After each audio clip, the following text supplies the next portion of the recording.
everybody. My name is Nyemade Boiwu, and I am the Chief Content Officer for AllGo. Welcome to another episode of Love Handles All. This is our series where we're sharing love stories from people all over because love comes in all shapes and sizes and races and genders, and we want to share that. We want to let everybody know that love is out there for them. And so I'm so excited. My guests today are the Youngs, Alicia and Jared Young. Hello, you two. Hey. Hello. Before I get into my relationship questions, do you guys want to introduce yourself a little bit? Sure, I'll start. My name's Alicia. I also am more known as AP on social media. I am a blogger, writer, patient advocate, and paralegal. And I am Jared Young. I go by Jay. I'm one half of the A and J podcast. I am not a content creator on social media per se, but I am a information security professional, a dad, and occasional podcaster. And you do some good camera work for Alicia. Yeah, ish. He's also like he's really like the brains behind the things that I do, because it'll be his bright ideas and he's just like, yeah, go ahead, do this. This will be great for you. I just go flow. I'm a sounding board. I'm a glorified sounding board. I don't want to put too much sauce on it. We love the teamwork. That's what it's all about. So speaking of, how did you two meet? How did love blossom for the two of you? Well, the short version is we met on Craigslist. But yeah, we were both in Philadelphia. I'm born and raised in the Philadelphia area, and I had just moved out. I was in my own place, and I had been dating, and I had kind of gotten bored with dating. So I was looking for someone to really just talk with, and somebody of the opposite sex. So of course I had male friends that I could talk to, but I wanted a female friend, not even so much for the dating aspect of things, but just someone to just someone different than my current circle of men, and and the few women I associated with or whatever. So we met in the pen pal section of Craigslist. And we just, exchanged a couple notes back and forth. I guess what would be the equivalent of DMs these days. Yeah. Split in the DMs. And she had a post. I found it. It sounded unique, so I responded to it. It had the same kind of tone as to where I was at, in terms of what I was looking for. And we just busted up a couple of times, and then we had a phone call, and the phone call went really well. We talked for probably 3 hours or something one night, the first time we talked, and it kind of just snowballed from there. Yeah, it's pretty much. I was fresh out of a relationship. I had been dating someone long term. It ended, and I was in school at the time. I was a single mom. It was just me and my daughter at the time. I had just been really jaded by dating and love and the whole concept of it. So I really didn't, and I was mad at myself because I had broken my celibacy for the person I had been dating prior to Jared. And so I was just in a very I don't want to date. I like male companionship, and I knew that I had a ton of male friends, and I had girlfriends as well. But it's just something about the energy between a man, for me, talking to a man, someone of the opposite sex, that gives you a different perspective, different energy than talking to your girlfriends. So like I said, we had the pen pal section of Craigslist. It was kind of like a selling point for me because I initially, in my head, and that sounds horrible, I wanted my computer fixed already. And when he mentioned he was in IT, and he was like, oh yeah, we were talking about how this old dinosaur of a computer, and he's like, oh yeah, I can take a look at it for you. And I was just like, oh yeah, bet somebody who can help me out here. However, that computer exchange never happened, mostly because of me. Because what happened was, like he said, our first, we were emailing first back and forth, kind of doing the getting to know yous. Mm-hmm. When we had that first conversation and we were on the phone for 3 hours, I liked them so much that I was I wanted to stay in a safe space. of not ruining that. It was like the Mm. conversation is good, the energy is good.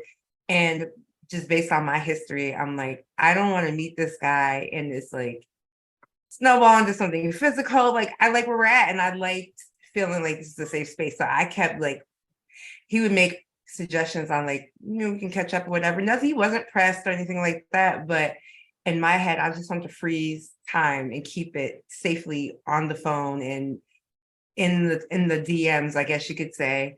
The IMs. The IMs, yeah, we had AOL. AIM back then.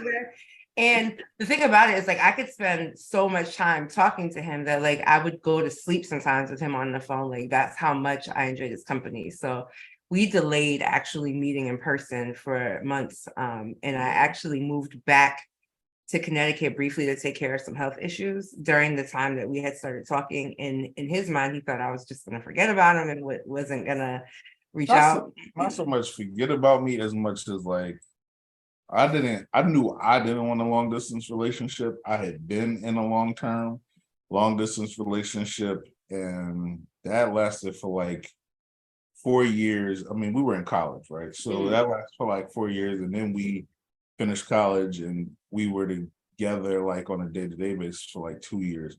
But like I didn't want to go backwards. So when she left, I was thinking like, all right, well, that was fun. I felt like it was going somewhere, but now she back in Connecticut. I had no intentions of going to Connecticut for nothing.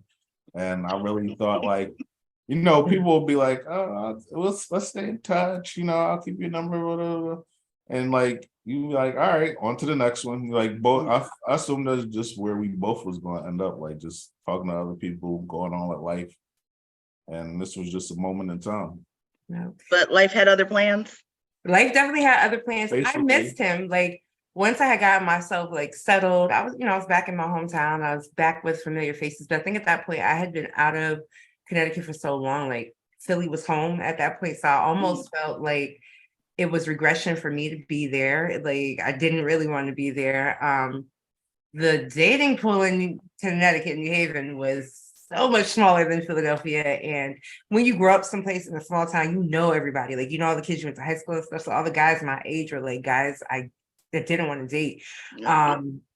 So I remember telling my best friend about him. Like she knew about Jared, as soon as like we had started talking and stuff, but I was like, I really want to call him, whatever. And so I did. Like, I just hit him up one day. We started talking again. And he was like, he sounded really happy to hear from me. And I was really happy to hear from him.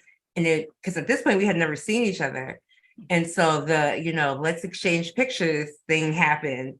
And so. Oh, you hadn't even exchanged pictures? We hadn't even exchanged pictures. I was adamant about, like, I don't want to spoil this. Yeah. So, like, a very low tech age. Like, y'all. It wasn't like it's like 05 to 06. Pictures phone, like a fairly new thing. Yeah. Got it. Messages, you still sometimes had plans where you paid by the text. Yeah. So like and I even definitely had one of those. Texting wasn't even really a thing like that. So we definitely wasn't sending like picture texts and stuff like and that. It was broke. So I don't even think I had a cell phone that stayed on consistently. So like I was like calling him from like a house phone.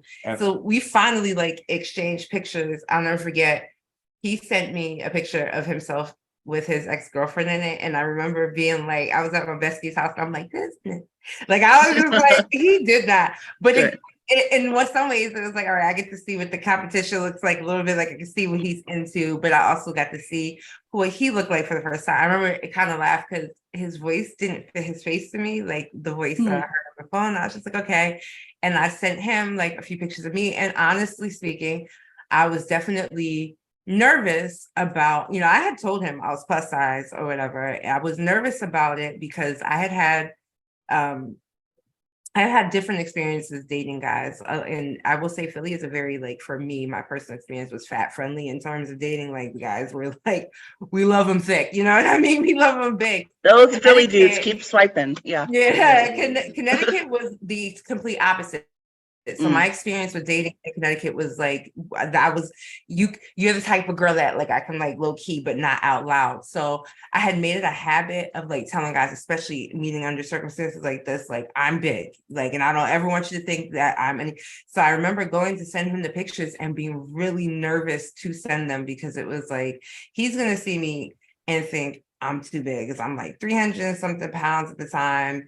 And I'm just like, I felt fine when I looked in the mirror, but I also knew the perception of a lot of men who I had experienced. So I was a little nervous, but when I sent the pictures to him, he had nothing but good things to say. And he's just like, you look different in every picture you sent. I sent him like 3. Because of course, why not? Like, get out. You can see me with this hair, this hair, this hair. And after that picture exchange, like, it still took us a little bit of time before we were officially like crossing that line into we're gonna date, because he just, I feel like I almost feel like I was throwing myself at him, and he was not like biting. He was not Jared. like he wasn't biting. It was one of two things. One, I didn't want to assume anything, but two, I told you initially, I really didn't want a long distance relationship. So like, and I ain't gonna hold you, I was broke at the time, like, and not like broke, but like I'm just kind of getting out of I had lived with my dad prior to this, getting out of his crib. Like I had my little hoopty, I had my first crib, like I was making the ends meet, but like I had like a shoestring budget. So it was like the real world was hitting you fast. Yeah, I'm like, I don't even got bread to go to Connecticut like that. Like, how am I gonna do that? I'm gonna take Greyhound up there? I'm like that. So it was like I was kind of taking it slow. I wanted to know how long she was gonna be in Connecticut, what her plans were for coming back to Philly, all that type of stuff before I really got any deeper beyond friendship. Like, so, but it worked out for the best because us keeping it friendly just gave us time to get to know each other on like a platonic level. We had a lot of long conversations without it being like, so what you got on right now? What you doing? You know what I mean? Yeah. It wasn't nothing lusty. It was just really like just busting it up, getting to know about her, telling her about me, you know what I mean? Just filling each other out. So by the time we did get around to actually meeting and hanging out, it was a familiarity right there. Yeah, he definitely, I'll never forget, like I did do like some petty stuff. Like I put him on the phone with my girlfriend, like, and I told my girlfriend, I was like, I want to see if he responds to you like in a different way than he does me. So like, it was kind of like, let's see if he'll flirt. And so I just ran it past him like, oh, I want you to meet my girlfriend or whatever. And so you could tell he was kind of like taken aback or whatever. So she's on the phone and she's doing her, conversation with him and yada yada. And he wasn't like flirting with her or anything like that. I just wanted to see like, all right, well, what is it gonna take to get him to like put it out there, or whatever. Eventually, like I think I just said something like really crass during one of our conversations. I think I might have asked him what size he was. I don't like, think that was it. Well, we did have that conversation. We did at some point. But like I don't remember what it was. Whatever I said or did resulted in like by the next evening, like he sent me this paragraph of a novel of an email. It was a novel. I'll never forget opening it and reading it and be like, oh my goodness, and like reading it with my girlfriend. And he like sent this long email, which, and I'm not trying to be funny, but men and their feelings, even writing them down, unless you're like artistic and we're into that kind of thing, they're not doing that. They're just not doing it. And of course, it's pre-text age, like where people were texting like that. But in it, he's just like, I think you're putting out vibes that you basically, are you into me? So I just want to tell you that I am into you. And it was just like, finally, like I've been throwing out the neon signs. He's trying to pick it up at last. So I was very excited to be able to respond and be like, of course I'm into you. Like, of course I like you. And it didn't, I think what made it easier was, we had already done the picture exchange. So like we knew what each other looked like. So I knew that what I was attracted to was not just his personality, but also his physical likeness. And I think being that we did like solidify a friendship first, I don't know that it would have really mattered to me if he looked different than he did, because I was that attracted to his personality. He was awesome. He was sweet. He was kind. He was funny. Like he's all the things that I was looking for in a guy. And it was almost like too good to be true, but I was like, he's rocking with it, I'm rocking with it, and I'm just like, I'm gonna come to Philly to see you.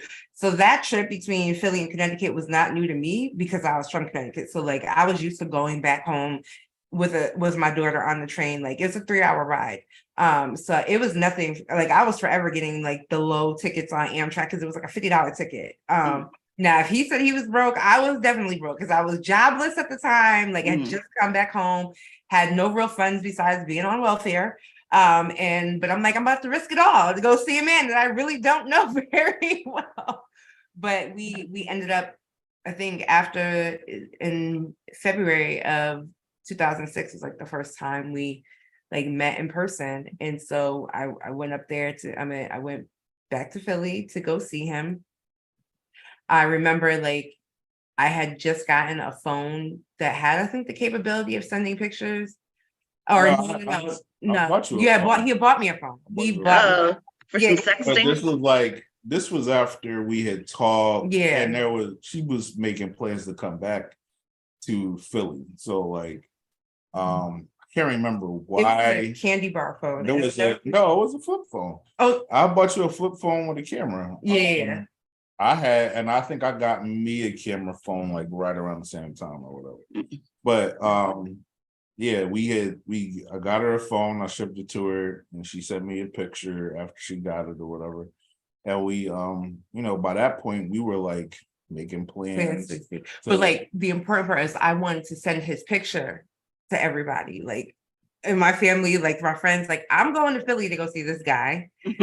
Here is his address. Here is what he looks like. If I don't come back, he did it. Like he did it. I was like, no, that's internet dating 101. I always send a picture if we're going near his car. There's a license plate. This is what this person looks like. If I don't text you in half an hour, help. This was like pre me having my license. Now, I think the upside to that was like I lived in Philly, so I knew my way around. I knew how to catch a hack. I knew how to catch a cab. I knew how to catch the train and all that stuff. But like, I didn't drive. I didn't even have my license. I didn't know how to drive. So it was like I was really going someplace. Which people don't ever do that. Don't follow my footsteps. Don't try this at home. This is the Wild West. This was also like 15 years ago, longer, 16, 18. Well, which was actually going to lead to my next question, which is how long have you two been together? So our official like get together date we always go with is like February. I think we made it official. We said it was going to be February 14th, 2006, but it's been 17, 18 years somewhere in like there. We started talking dating in 2005, and I'll say we actually started dating in 2006. So, what is that? 16, 17? No, it's 23. So it's 17, 18 years. Yeah. That was a while ago. It's a long relationship. And we've been married for 14. Yeah. 14 this year. But did you know that you were ready to cross over from dating and in love to forever and marriage? That was it took us a while to get on the same page there. Like I think she was ready a little bit faster than I was because for me it was more of like about the financial thing, I guess, because I'm always thinking like, finances complicate relationships. Divorce is always about finances and stuff. A lot of times about finances, I should say. So I'm like, let's get ourselves established. Like, never mind the fact that we already had a crib together. We had children together. We had a child together. And we were raising our daughter, together at that time. It had been for like years. She was 2 when we met, 3 when we 3 when we officially started dating. We moved in together right before she right before as she was turning 3 on the day. I think we moved in on her birthday. Honestly, it was May 6th. And so we had her together, not like he was not her biological father, but it was kind of like a ready-made family. Like it was no choice. Like we moved in together. I had a kid. And then when she was 5 or 4, we got pregnant, but we had our son by the time she had turned 5. For me, it was more or less like we weren't technically together when we had gotten pregnant with our son. We had gone through a rough patch of will they, won't they, that would drive you nuttier than watching The Nanny. Okay. It was just like, everything, we're on edge because we had broken up, but we were still dating. We were still seeing each other, even though we were seeing other people. It just got so messy. So by the time we got pregnant with my son, into that year, like into his first year of life, I started just feeling like, But there's no way that I'm going to continue to do this. Like either I need something solid, because in my mind, I won't lie, like it was just like I did not see myself as having multiple baby dads. It was never my plan. Like I never really intended on having any other children outside of my daughter. So I was really more mad at myself. And I was just kind of like, I wasn't raised like this. I was not raised to just be out here being somebody's BM. And we're already playing house. It just felt so frustrating. I'm like, I need something that signifies that this is going to be long term. And the only thing that was going to do that for me was marriage. Like dating just wasn't enough at this point for me. Yeah. So I mean, it took a while. Like, I mean, like she said, she got pregnant in, what was it, 2006? 2007. 2007. I had him in 08. Yeah. Yeah. Okay. So 07. So you talking about it was like a year and a half or something like that before she got pregnant, and then it was like another year because he was he almost 2 or he was almost 1? So when we got married, because he was when we got married, he was May about to. Yeah, he was turning 1. He would. So we got married in May of 2009. He turned 1 in July of 2009. So like we kind of got on the same page, after we had lived in our first place together, and we were really about to go our separate ways at one point. And then the bottom kind of fell out of that. And we were like, look, like, let's just stop playing. Let's be for real about this. Let's start our family. Let's get married, and that's what we did. Like, and our beginning, I'm not gonna lie, was awkward. And a lot of it had to do with me. But my hesitation was definitely justified because we were young. And we didn't know what we was getting into. And it definitely wasn't like, oh, we came out the gate, like taking the world by storm. Like, definitely hit some stumbling blocks in the first couple of years of marriage. But like, I think by the time, 2014, 2012, 2013, stuff like that, we were starting to get that synergy, like where we were really, I felt like I would say between that end of 2013, beginning of 2014 is when I felt like it really started to come together. And at that point, we had been married for what, like it had been a couple of years, 5-6 years, I think, at that point. And it was just kind of like we had gone through a lot of stuff. We were raising these kids now, and it was like we moved to the South. We were like, we're gonna move to Georgia. Like we were just fed up with the nonsense in Philly. We wanted a fresh start. And we thought that we had come down here for my grandmother's funeral, got an opportunity to drive around. We decided like, this is probably more the kind of environment we want to raise the kids in. Like, and we really started having real conversation. I feel like at that time, all the things we had been through, it made it easier to be more transparent, to be more honest, to be able to communicate more effectively. And our wants, our needs, our desires for ourselves, for our children. And I think because like he says a lot of this stuff in the beginning was on him, but I feel like there was a moment of crisis for me.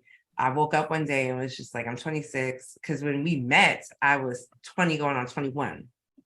Like, so at this point, I'm 26, and we're married. And I woke up one day, just like, I'm married, I have 2 kids, and this is the thing. I was going through some things in my head. So when we moved to Georgia, I was 29. And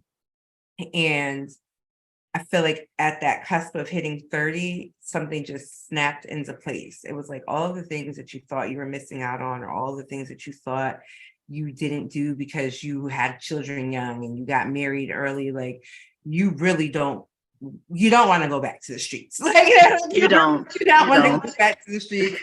I'm in those streets. You don't want to come back. And I really just had to like look at us, everything we had come from, what we grew to become, and recognizing like he's my person.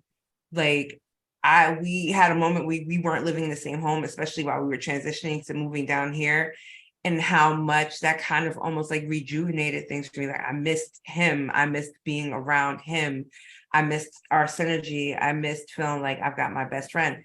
Then when we moved down here, he was still working in Philly, so he had to go back, briefly for a couple of months, and it really like just solidified for me like how much I really appreciated this man, like this marriage, everything we had built together. And once that really clicked in my head, it feels like it's just continued to grow and blossom and get better than what it was before. But like it took some tribulations to get there. I mean, it definitely, I'll say like that move to Georgia probably helped bring us closer together. And if it wasn't for that, I don't know that it would have, if we could have survived Yeah. the way that we were prior to here. Like it just, what it was for us as individuals, as well as a couple, like just where we were both at mentally, maturity wise, like it was, we needed to kind of distance ourselves from everything that we knew prior and kind of reinvent us as a couple. Yeah. Well, it's great that you guys were able to do that, to hit that reset button and to find your way back to each other. And I don't want to start beef while you're doing so well, but I have been asking all the couples, if you could name one thing that your partner thinks is the biggest pet peeve about you, what do you think they would say? I would think he'd say it's my need to control time. I am like a time, I don't procrastinate. I want things done when I want them done. So that's probably like his biggest pet peeve of me, because he's more of a go with the flow. He's not like I need a structured itinerary type of guy. So it's made us bump heads several times, especially like when we have somewhere to be or if we're going on vacation. Like he has definitely taught me through just his personality how to like kind of relax a little bit more, but definitely my need to control is probably his biggest pet peeve. Is she right? Yeah, probably, because like that, I don't like structure. Like that's definitely like our yin and yang area. Like it's not that I'm an anti-structure person, but I like my structure. And my structure is very Non-existent. free form. It's The very structure is no free structure. form. Right. Like I have my own rules in my mind, like, but I don't like adhering to other people's rules. So that's I a hear problem. you. That's a problem for me. So yeah, that she's probably right about that. What about for her? For her biggest pet peeve about me, other than the fact that I'm the opposite of what we just described, the other thing is going to be that I'm going to say it's my shoes, because I have an extensive sneaker and shoe collection. Oh, you're a sneakerhead. And she has tripped many a day on my shoes. No. So like, but it's bigger than that. Like I will say like she's more of a neat freak, much more of a neat freak than I am. And my freeformness definitely extends to my my cleanliness. I'm not a dirt bomb, but I do throw my clothes everywhere. My clothes and stuff is everywhere. So like I'm not like, if I go over to her desk right now and move anything, like I mean a paper clip holder or something like that, she's gonna freak out. Like if you see my desk right now, my whole life is on my desk, right? You know, so like stuff like that drives her crazy. Like I'll pile up my clothes in the chairs. You know what I mean? I won't have my stuff. I hear that struggle. So she's like, I can't take this anymore. That's what I thought. Like it's upsetting me. Upsetting her. He's absolutely correct. You are absolutely correct. It's his lack of organization. I have come to respect, after going in his office one day years ago at his job, his desk was a mess and I cleaned it and he lost it on me. Like, why did you do that? I realized like he knows his chaos. He understands his chaos. It's none of my business. So I only freak out about shared spaces now. Like I don't even go in his office and look, because I know the anxiety that's going to well up within me. Yes. But yes, it's definitely That's my opposite. And that's the one thing I probably catfished her on, because when she used to come see me, Ooh, like my crib would be spotless. spotless. Smell. It Oh. had the wax burning, the Like, candles I going. Yeah, always had Catfished her. spots. Like, and in my because, mind, I'm like, yeah, he clean. because like I said before, like I don't like structure, but I do have my own rules and stuff that I abide by. So Yeah. I will come in and throw my stuff in wherever I feel like, for like 7 days straight, maybe 2 weeks straight. Like on day 15, I'm gonna be like, all right, this is getting out of hand. Let me hang everything up, let me straighten everything up, and I'll clean everything and it'll be spotless. And she'll be like, oh my God, you clean the room, it's so nice. It's foreplay. But At this point, like if I go out with my girlfriends and he's like home with the kids or whatever, he'll be like, I have a surprise for you. And I'm thinking like, okay, what's good? When I come in here and the bed is made and the candles You're are like, yes. the floor is swept, I'm like, yes, take it off right now. Like, it does it for me. That's all I need. Good smelling laundry put away. Oh, that's top tier. Even better. You Yes. are doing the most at this point. I love like. Speaking of things that do it for you, what would you each say is your favorite thing about the other person? So for me, I would say like her personality is my favorite thing. Like from the beginning, I've enjoyed our ability to just vibe with one another, like to have conversations about little stupid things, to have jokes with each other. Like we can talk in depth about stuff, but for the most part, we're chilling. Like we're each other's best friend, and that may not have always been the case, but we've always had a good time. Like I can be completely open and honest with her about everything. Like she's probably the first person I've ever really felt like that with. So like we laugh together, we pick each other up. Like it's definitely her personality and the connection that we form there. Nice, I love that. Alicia? I would say his patience. His patience is definitely something that I lack, something that I had to really learn. And it's different trying to learn, raising kids and learning patience versus being patient with another adult. But he was so patient with me. And I think his desire to know me on all levels and his desire to help me grow. I had never met anybody who had any concern as to, like, not anybody, but like guys I dated who really cared about what my plan was, like what my next steps were, what my goals were. He was so invested in me. Dare I say, sometimes more invested in myself than I could be for myself. And through the way he loved me, it taught me how to love myself. So his patience, his desire to learn, are definitely attributes of his that I admire and have tried to emulate and have learned to emulate from him, because it's just something that I lacked. And I think he's shown me way more grace than I was ever able to show myself. And that was a lesson I really needed to learn as somebody who struggles with mental health. It can be really difficult to not pick at yourself and you find all the flaws, and having somebody be that contrast and saying, yeah, flaws and all, but like, listen, this is what's dope about you. Like, this is what I love. And here's where I see your strengths. And then not only seeing those strengths, but then helping me build on those strengths and being like, hey, but where you're weak, let me be that person to stand in. I had never had somebody do that for me. So I think those qualities about him really stand out the most to me. I love that. I love what you love about each other. I think it's beautiful. I think we can see why you have such a great relationship that's lasted this long. Before I let you go, part of the main reason for doing this series is I'm always trying to invent what I needed when I was younger. And I know when I was younger, I could have used some love stories because everything around me always told me that slim people are the only ones that find love and we can only be the secret girlfriend or the best friends or whatever, which isn't necessarily the case. But seeing where you both are now in your relationship and your love and your journey, if you could go back and talk to your teenage self, what would you tell him and her? So for me,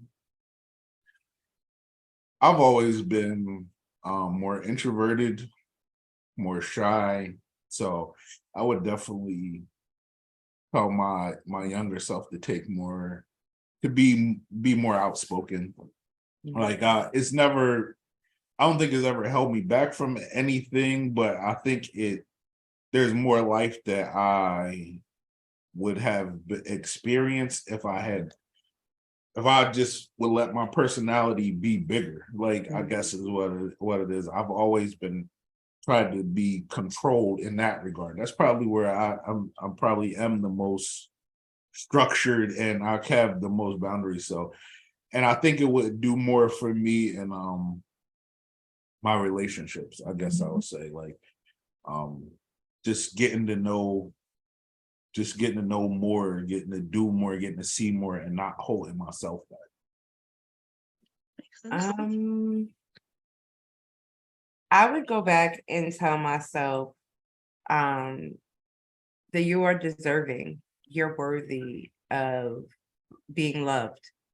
I, for a long time, did not believe that was something that I deserved. I look at the trauma that I endured when I was younger and all the things the baggage that I carried with me into adulthood that led me to believe I didn't deserve to have that level of happiness. And even to this day, like I still have to remind myself, like, you deserve this. Like, this is not like, it's a blessing, absolutely, but you deserve to be happy, because why not? Like you said, I think growing up, I did not have necessarily the most healthy view of marriage, relationships. So marriage wasn't even like on my list of things to do. Like, it was not something that I thought was afforded to me, but certainly not at my size. Because there was no representation of that. Like you said, it's like, oh, you're the best friend, you're the sister, you're the girl that I could, but I can't because nobody would expect, like that kind of thing. So I would go back and tell myself, like, not only are you worthy of that love, like, you're going to find it, you're going to have it. And that's all, period. Like, I wish that I had known better, because then I think I would have skipped a lot of foolishness that I had that part. When I was younger. But yeah. No, I love that. I think that those are definitely things that it's a catch-22, right? Because you want to tell your younger self and stop them from going through some of the things you went through, but then you also know going through those things is what got you to where you are. What made us too. Like, without those experiences, we couldn't be who we are today. So if we did change anything, we may not be here right now. Yeah. Exactly. Well, I'm glad that you're here, that you guys are together and doing well, and that you joined me for this episode to share your love story. I really appreciate it. Absolutely. Thank you for having us. Yes, thanks. Absolutely. And thank you for all of you who are watching. If you haven't subscribed, please do so. We'll be bringing you love stories every week.